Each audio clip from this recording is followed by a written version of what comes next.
observations and comments to you this morning as it pertains to some of our experiences, particularly on the tail end of some of the comments that Bruce made, because much of what we have observed over the last several years is completely consistent with the comments that Bruce has made. And I think that in large order, a lot of the global accountability for which our grandchildren and great-grandchildren will come back and haunt us has to do with ourselves, myself and my peers within the institutional investor space. And so I, again, echo Bruce's thanks and appreciation for having the opportunity to speak to you and PwC for hosting this. You know, APG got into this opportunity space. At the end of the day, we're a pension fund. We have about a 250 billion euro portfolio. We invest across the entire capital asset markets. From our perspective, the opportunity that presents itself in terms of energy efficiency investing today is probably one of the most compelling on a risk-adjusted return basis that there is in the capital markets. If you're interested, I can get into some of those details perhaps offline, or maybe if somebody has a particular question in that. But you ask yourself then, if, okay, Mike, so we'll take at face value that what you have to say is true, why aren't people lined up to take advantage of these opportunities? And a lot of the issues are the type of issues that Bruce has put up. But I would offer to you that many of those issues are actually, in fact, red herrings. You know, this whole issue of split incentive was solved 30 years ago. This is not a technology issue. What we're talking about is replacing 1950s vintage boilers with 1990 vintage boilers. You know, we're talking about putting in train chillers that have coefficients of performance that have tripled over the last 30 years in terms of energy efficiency and the overall performance. So this is not a technology issue. We're talking about working with ESCOs. These are not mom-and-pop organizations and guys working out of their garages in America. These are the likes of Johnson Controls and Siemens and Honeywell. Very large, very international, people with vast experience, people who have been doing this. It's not a performance-related issue. I will get to the end. There are really two issues that surround this.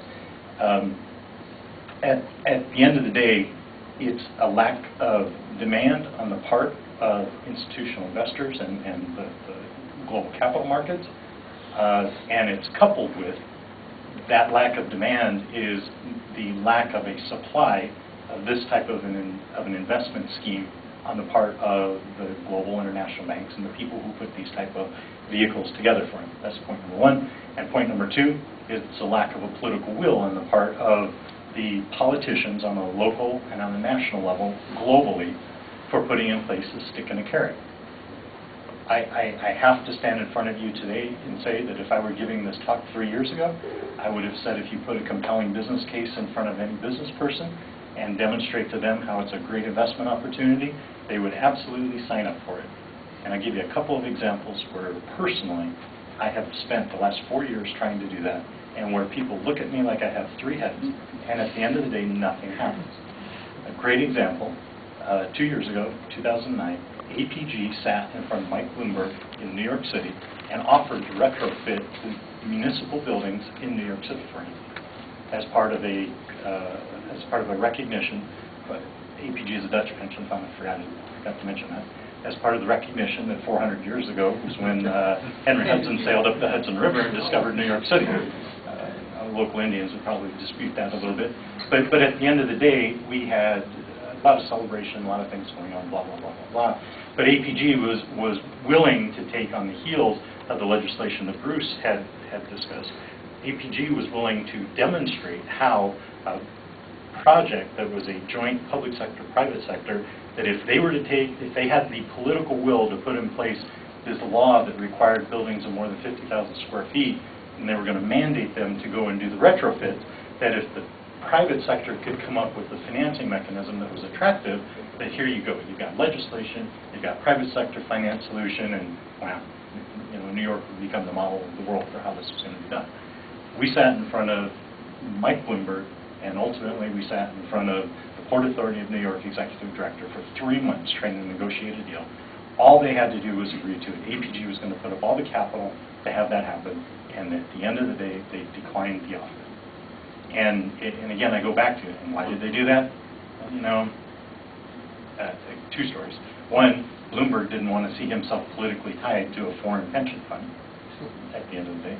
And the second one, the New York Port Authority, they couldn't get their heads wrapped around. He says to me, well, you know, I can go out and issue debt at 2%, so why am I going to pay you 13%? My reply to him was, if you can do that, what are you waiting for? Particularly if you have a project that's going to pay you 25% rate of return. So, and you can finance it at 2%, you can get a 25% rate of return. You'd be stupid to talk to me about it. So go do it. Well, you know, but I really don't have the balance sheet, and, you know, I really don't want to have to go. Well, fine. Well, here I am. I'm standing up in front of you. I'm prepared to take it off your balance sheet. I'm prepared to do it. I'm prepared to give you an open kimono in terms of what we're doing, why we're doing it, what kind of rates you're paying me. And at the end of the day, the whole conversation just stalls. And so it's a lack of political will on the part of the people at the political level to make these things happen. Another anecdote for you. APG is one of the largest holders of real estate in Hong Kong. We have gone to our property managers in Hong Kong and said, gee, these are buildings that we own. We would really like to go do energy efficiency retrofits on our buildings. And oh, by the way, we'll pay for it. And we can't get our building managers interested in going and doing the retrofits on them. These are buildings that we own. Same thing in America and the same thing in Western Europe. The Dutch government, who was having difficulty with unemployment and keep money that was running out of the Netherlands, running out of Europe, came to APG and said, gee, is there a way that you can figure out how to do investments in Europe, in the Netherlands, retrofitting government buildings, government universities, and things like that in the Netherlands? We said, gee, glad you knocked on our door. We have a model for you. We know how to go do this.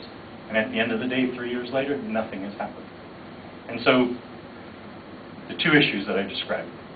One is the lack of political will to put in place the carrot and the stick. Because, as I said to you, there is no, without the reason to go do it, a good business proposition put in front of business people for a whole host of different reasons is not going to go happen. There was a great piece of research. Any of you that are interested, I'd be happy to send it to you. Just let me know. There's a great piece of research done in the U.S., 2005, I think it was. They looked at 25 years of energy efficiency retrofits in America. Great statistics. The database, there was 80,000 projects proposed. Roughly 40,000 projects got implemented. Roughly 40,000 projects didn't get implemented. So good statistics on that. They went back and they asked for the 40,000 that didn't get done, why didn't they get done? The average payback on these projects was 1.5 years. And it ran the gamut of, from lighting to heating to, almost anything and everything you can imagine. And they went back and they asked the people for the project that didn't get done why they didn't get done. It had nothing to do with economics. It had everything to do with, well, we don't trust the ESCOs. Well, we've got bigger fish to fry right now. But, even though I realize it's going to save me $1 million a year of operating expenses, I have other things that I really need to focus my management attention on. And so without that stick that's put in place by the local governments, similar to what Plan NYC was intended to be 2 years ago, it will never happen. So any conversation, any dialogue that you want to have with local or regional politicians on a going forward basis, that's the message that they need to hear, because it's not going to happen. Second issue, as I mentioned, this bit of this chicken and an egg question in terms of the institutional investors and the people who put together funds. My peers, my company, my peers, we are out looking for investment opportunities. The globe is awash in cash right now, looking for places to go put it. So why aren't people putting it in this place? A couple of different reasons. This, and for 2 years now, I didn't originally believe this, but I believe this now. This represents fundamentally a brand new asset class. This whole business of energy shared savings, energy efficiency retrofits. It's a brand new asset class.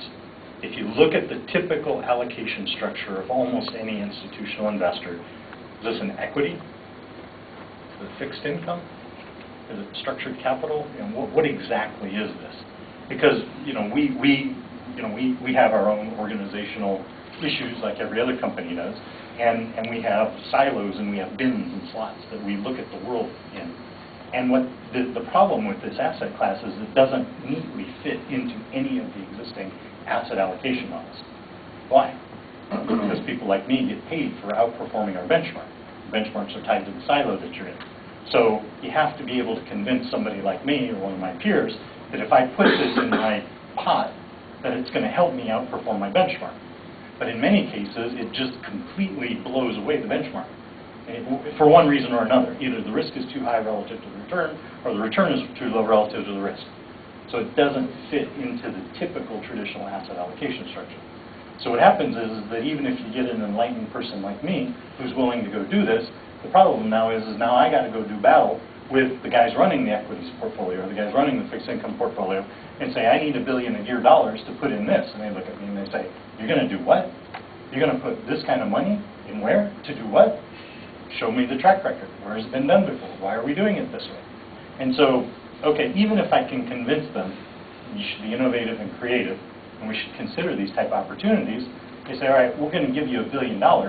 You need to, just fundamental investment 101, you need to have a nice diversified portfolio. You know, we'd like to have 20 or 30 different funds that we can choose from to be able to put that in there. Well, how many funds are there out there? 2. And both of them are ones that we put together. There are no institutional grade funds that are out there today. And so you go to the Goldman Sachs and the Macquaries and the Morgan Stanleys and the Citibanks of the world, and you say, gee, I'd like you to put together a nice portfolio for me that I can go allocate money to. And they say, oh, you know, it's wonderful. You know, the ones like Citibank who actually get it and say, gee, you know, this is really interesting and we'd really love to help you. How many of your peers out there are willing to go invest in these things?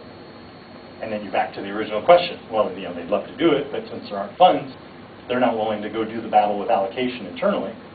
But since they're not willing to go do the battle internally for allocation, I don't have the face to go stand in front of a guy like Bruce and say, gee, Bruce, you need to invest $2 or $3 million setting up a fund to go do this. Because I can't tell you that CalPERS and CalSTRS and CIC and GIC, I can't tell you that they're even going to be interested in it because they don't have allocation to go invest in it.